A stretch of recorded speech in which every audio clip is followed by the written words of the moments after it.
भाजपा सांसद सुधांशु त्रिवेदी ने कहा कि ये जो तथाकथित मोहल्ला क्लिनिक थी, इसके अंदर जांच की व्यवस्था की गई थी। इस प्रकार के तथ्य सामने आए हैं कि एक दिन में 500 मरीज देखे गए हैं, जबकि मोहल्ला क्लिनिक का औपचारिक समय सुबह 9 बजे से 1 बजे तक है।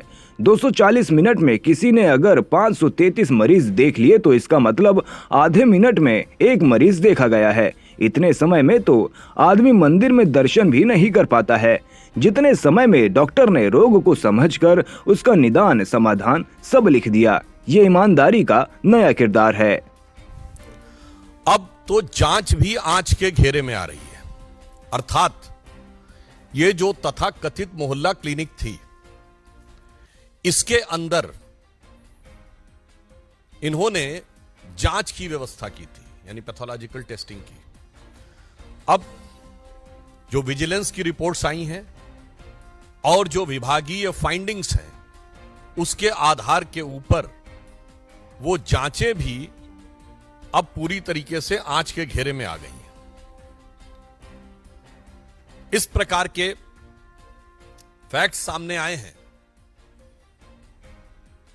कि जो उनकी तथाकथित मोहल्ला क्लिनिक थी, सर्वप्रथम तो हम कहना चाहेंगे कि स्वतंत्रता के अमृत काल में आने के बाद भी देश की राष्ट्रीय राजधानी में सुपर स्पेशलिटी का कोई इंस्टीट्यूट या ऐसी कोई व्यवस्था या ऐसी कोई लैब बनाने के बजाय मोहल्ला क्लिनिक तक ही सोच सीमित थी, जो 75 वर्ष पूर्व भी थी। परंतु उसमें भी क्या हुआ, मीडिया में भी ऐसी रिपोर्ट्स हैं, कई स्वयंसेवी संगठनों ने भी इस विषय के ऊपर ध्यान आकर्षित किया था और जांच में भी आया कि एक दिन में 500 पेशेंट देखे गए हैं। अधिकतम संख्या 533 है, जबकि जो औपचारिक समय है मोहल्ला क्लिनिक का वो सुबह 9 बजे से 1 बजे तक है। अब आप इमेजिन करिए कि 9 बजे से 1 बजे तक 4 घंटे में कितने मिनट हुए, 240। और अगर 240 मिनट में किसी ने 533 पेशेंट देख लिए, इसका मतलब आधे मिनट में एक पेशेंट देख लिया, जिसमें एक पेशेंट का आना जाना, डॉक्टर का उसकी बात सुनना, असेसमेंट करना, जांच का पर्चा लिखना। महोदय, मैं कहना चाहता हूं कि जब त्योहारों के दिनों में बड़ी भीड़ होती है ना, तो आप जाते तो मंदिर में बड़ी भीड़ होती है, इतने सेकंड्स में तो व्यक्ति उस धक्का मुक्की में दर्शन भी नहीं कर पाता है, जितने में आपके डॉक्टर ने उसके दर्शन करके रोग को समझकर रोग का निदान समाधान सब लिख दिया। यह है ईमानदारी का नया किरदार।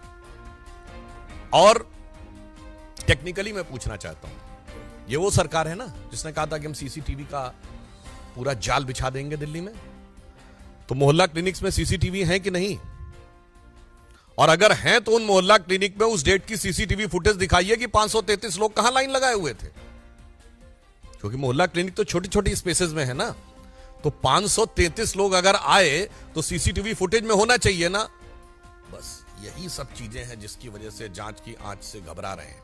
और इसमें जो प्रोसीडिंग्स में बात आई है, मैं कोट करना चाहता हूं कि necessary discipline proceedings may be initiated against the project director OLS outsource lab services। महत्वपूर्ण बात यह है कि यह सरकारी एजेंसी नहीं कर रही है, ये सब आउटसोर्स है, यानी प्राइवेट एजेंसीज को जांच दे रखी है।